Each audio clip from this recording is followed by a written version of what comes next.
भूरभुवः स्वः तत्सवितुर्वरेण्यं भर्गो देवस्य धीमहि धियो यो नः प्रचोदयात्।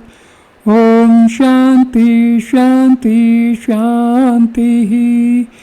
Namaste my dear friends. In this video I am going to explain and describe the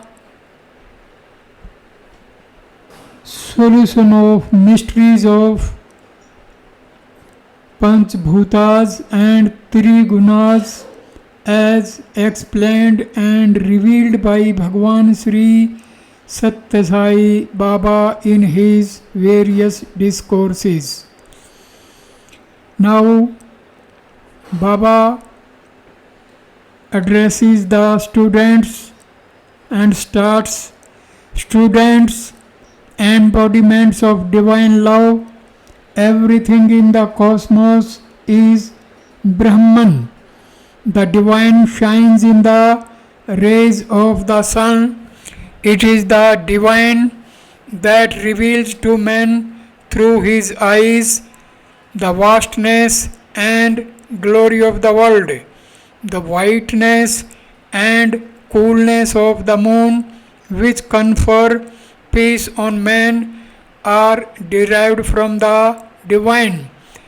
The universe, which is based on the triple nature of time and which is sustained by the Trinity, Brahma, Vishnu and Maheshwara, is permeated by the divine in the form of three gunas, Sattva, Rajas and Tamas.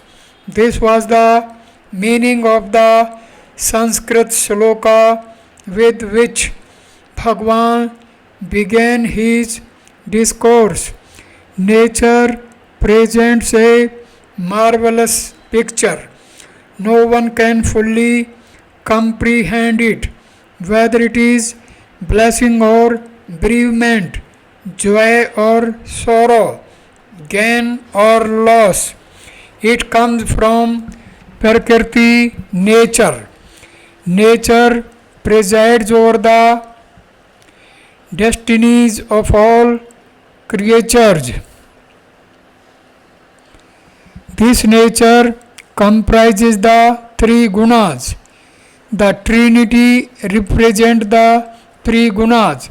The three qualities account also for the processes of creation, sustenance and dissolution, Srishti, Sthiti and Laya. All the varied experiences in the world arise from the three gunas. Man should aspire not for a dirgha, long life, but for a divya, divine life. In the cosmos, which is permeated by the divine, man should seek primarily to divinize his life. Seek the nature of the Creator. The secret of creation is known only to the Creator. Others cannot hope to understand it. Scientists are engaged in exploring the secrets of creation, but none can plumb the depths of nature's mystery. In scientific investigations, today's discovery is overtaken by tomorrow's findings. That again gets outdated in its turn. Continued change is in the very nature of creation. It is not permanent or immutable. The Creator is the only eternal, unchanging entity. The spiritual path aims at seeking the nature of the Creator and thereby understanding the nature of creation. The entire cosmos, consisting of living and inanimate objects, is based upon the three gunas. Man should strive to understand the principle that transcends the three gunas. God is Atma, Spirit incarnate. When terms like Satyam, Jnanam, Anantam, Brahma, Atma, or God are used, they all refer only to one entity. At the beginning, the Panchmhabhutas, the five elements, space, air, fire, water, and earth, emerged from the Atma. The five elements contain five characteristics. From the five elements began the Panchikritam process of fusion. Out of this fusion came the three gunas. The cosmos is the visible form of the three gunas, the elements and the gunas. The cosmos is permeated by the three gunas, sattva, rajas and tamas. The nature of the sattva guna has to be properly understood. The antakarna, the inner instrument in man, represents the sattvic quality found in the five elements. Akasa, space or ether, has preeminence among the elements in representing the sattvic quality. From Akasa emerged what is known as Suddha Sattva, pure Sattva. This accounts for the human form. Akasa accounts also for the emergence of the organ of hearing, the ear. The second element is air. The skin is the product of the principle represented by Vayu, air. The eye is the organ representing the principle of the Agni, fire element. The individualized aspect of the fourth element, water, is the tongue. The nose represents the individualized aspect of the fifth element, the Prithvi, earth. These five elements account for the five faculties of Shabda, sound, Sparsha, touch, Rupa, sight, Rasa, taste, and Gandha, smell. As each of these faculties has emanated from one particular element, the five faculties are distinct in every individual. Akasa, space, is represented by sound, and the corresponding sense organ is the ear. The ear can only hear and not perform any other function. Likewise, the skin can only experience the sense of spursh, touch, associated with Vayu, air. The eye, which is the organ associated with Agni, can only see and do nothing else.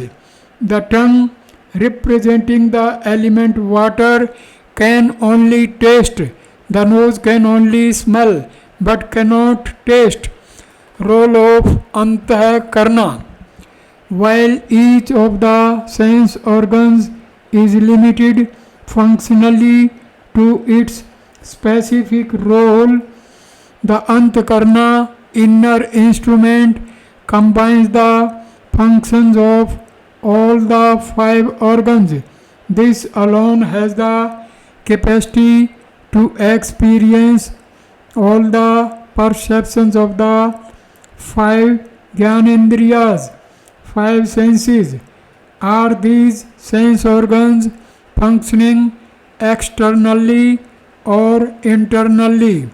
The answer is that they perform a dual role, both internal and external. If the physical organ, the ear is present, but if the faculty of hearing is absent, the ear serves no purpose. If the faculty of the hearing, Gyanendriya, is present, but there is no ear to receive sounds from the outside world, the faculty is of no use. The combined operation of the Gyanendriyas, the sense organs concerned with the inner faculties of the senses, and the Karmendriyas, the organs of action, account for the human personality. Here you have a loudspeaker. Without a mic, the loudspeaker is of no use. Without a loudspeaker, the mic serves no purpose. It is the presence of both which enables what is spoken inside to be broadcast outside. The five faculties of the senses, sound, touch, sight, taste and smell, are the sattvic expressions of the five elements. The five elements in their Rajoguna give rise to prana, the life force, while the combined operation of the five elements in their sattvic quality is seen in the Antahakarna, the inner instrument in man. The collective functioning of the five elements in their rajas quality express itself as the prana, life force. Among the five elements in their individual expression of their rasic quality, akasa, space, is represented by vak, the faculty of speech. Vayu, air, finds expression in the hand. Agni, fire, finds expression in its individualized Rajoguna as the foot.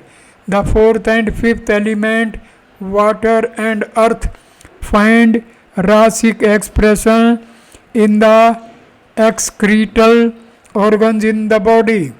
You must take note of some significant facts in this posture of the elements. In its sattvic aspect, akasa, space, expresses itself as ear, but the same akasa in its rasic aspect appears as the vak. It may be inferred from this that akasa has two children, the ear representing sattva and the vak representing rajas. The ear, which is akasa's first child, receives the sounds coming from outside. The second child, the vak, responds from inside through the spoken word, receives the sattvic and rasic and reject the rasic. The skin is the first child of Vayu, air in its sattvic aspect. The second child in its rasic aspect is the hand. The skin recognizes an ant crawling on the body. Immediately the hand tries to remove it. It will be seen from these examples that the sattvic quality consists in receiving impressions from outside. The Rajasic quality consists in casting them out. In the world today, what is happening is the exact opposite. What is Rasic is being taken in, and what is Sattvic is being rejected. In the natural scheme of creation, what should be received is that which is Sattvic, and what should be rejected is all that is Rasic. The primary quality of Prakriti, nature, is Sattva. Prakriti is called Stri, made up of three syllables Sa, Ta and Ra. The significance of this term is, first of all, Sa implies that you have to take in what is Sattva. Secondly, Ta implies developing some tamoguna qualities like submission, humility and modesty.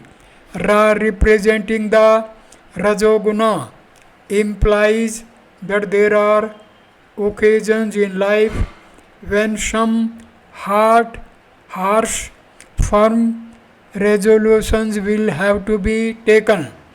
The Rajasic quality comes last, and it means that Rajasic actions have to be done as a last resort when they are unavoidable. In the cosmic process, it is the Sattvic quality, the Sakara, that comes first. Hence, it is the duty of every man to develop the Sattvic quality in every respect, in thoughts, actions, and attitudes. Panchikaranam of the elements.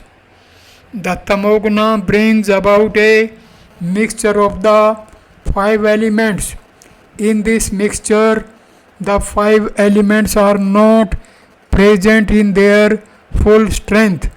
The five are fused together, Panchikritam, in a manner which may be illustrated by the following examples for purposes of easy understanding of a highly complex process. Suppose the five elements come together as five individuals, each having 1 rupee worth of change. Akasa retains half a rupee and distributes among the other four elements 1/8 of a rupee each. The second element, Vayu, air, also does likewise, retaining half a rupee for itself. Agni, fire, water and Prithvi, the earth, follow the same procedure. In the result, each has 1 rupee, but its composition is affected by the exchanges among the elements of parts of their respective natures. Originally, each element was whole by itself. The process of mixing has resulted in the presence of all the five elements in every rupee. In relation to the human being, the process of Panchikirta makes man a mixture of the five elements and produces diversity in qualities. These have been described in spiritual parlance as Shodasha Kalas, the 16 aspects. What are these 16 aspects? They are the 5 Gyanendriyas, organs of perception, 5 Karmendriyas, organs of action, the 5 elements, and the mind. Every individual has 316 constituents. Although the 16 kalas are attributed only to the divine, man has to realize his divinity. The devotee and goddess Lakshmi. The ways of the divine are not easily comprehended. Wishing the welfare of everyone in the universe, the divine uses a myriad method.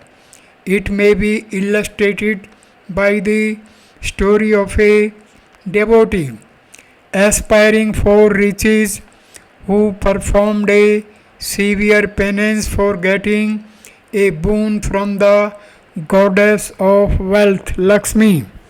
Man is prepared to undergo any ordeal for achieving material wealth but will not take any trouble to realize the divine.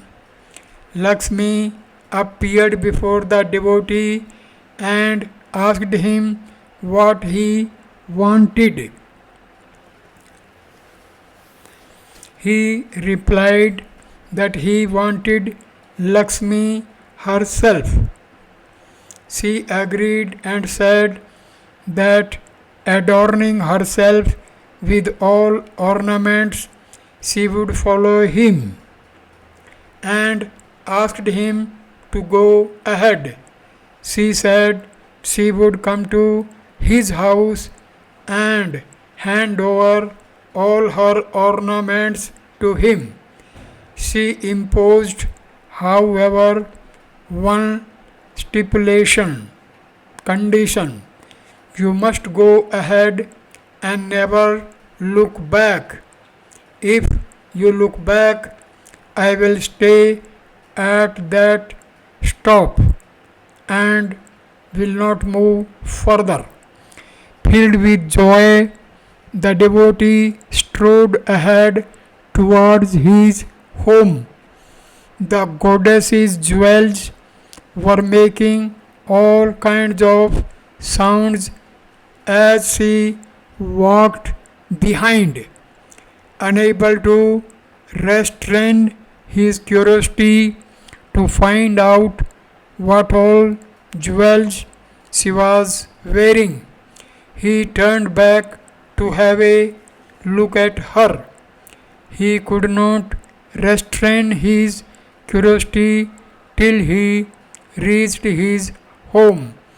The moment he looked back, Lakshmi stopped there and did not follow him.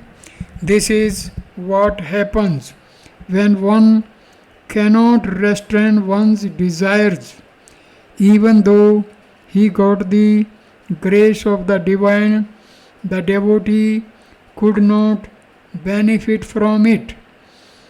This means that even if you are blessed with an abundance of divine grace, you must acquire the capacity to benefit from it.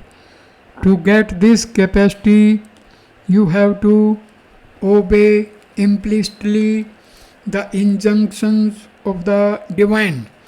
If the devotee in the stove had adhered to Lakshmi's conditions, he would have benefited from her favors. Failing to abide by her conditions, he forfeited what he had been offered. Visible proof of the existence of God.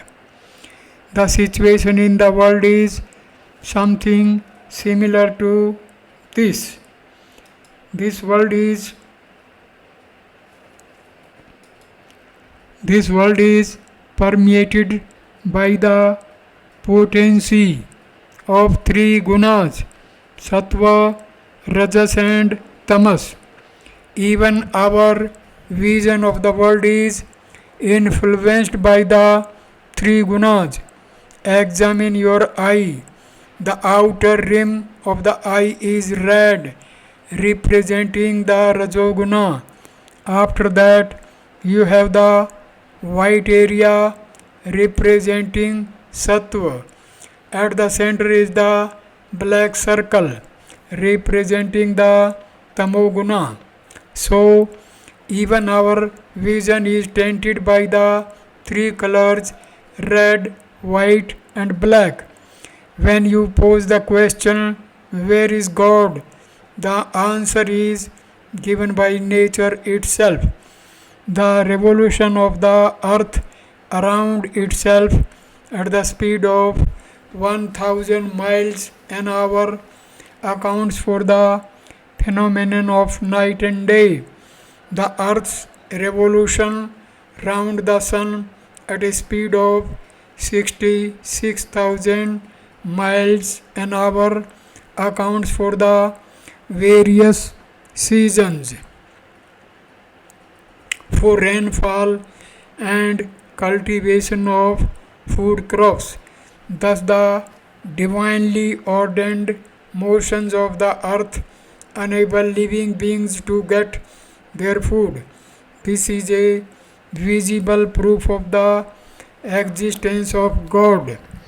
The Veda declares that the foolish person, even while seeing the acts of God, declares he has not seen God. He does not realize that nature is the vesture of God. What is the lesson to be learned from the observance of nature? It is Kriyasilta, excellence in the performance of duty. It is because nature ceaselessly performs its duty that the world is able to derive so many sacred benefits.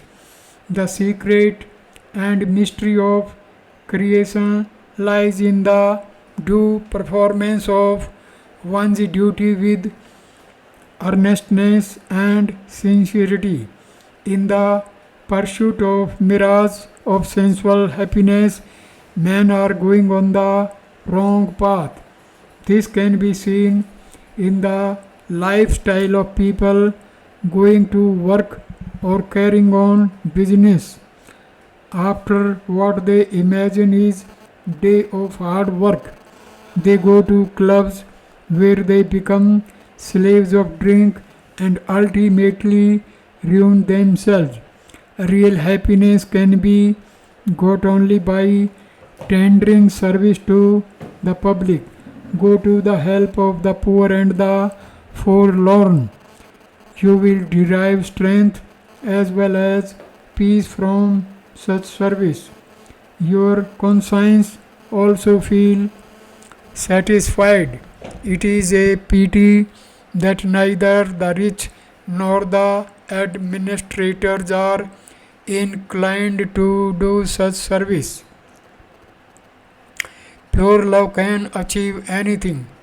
It is all the more essential that students should have some ideals before them and look forward to serving society selflessly. You should realize that you are a part of society and that your welfare is bound up with the good of society as a whole. Students, whatever sadhana you may do, your primary concern must be to develop the love of God. When you develop that pure love, you can achieve anything.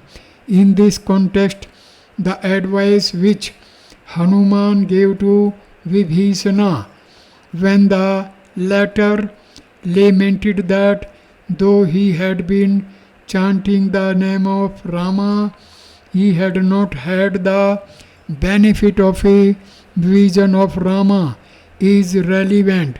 Hanuman told Vibhishana that it was not enough to chant the name. One should engage himself in the service of the divine. Hanuman declared that while meditating on the name of Rama, he was also engaged in constant service to the Lord. That was how he had earned Ram's grace and had become near and dear to him.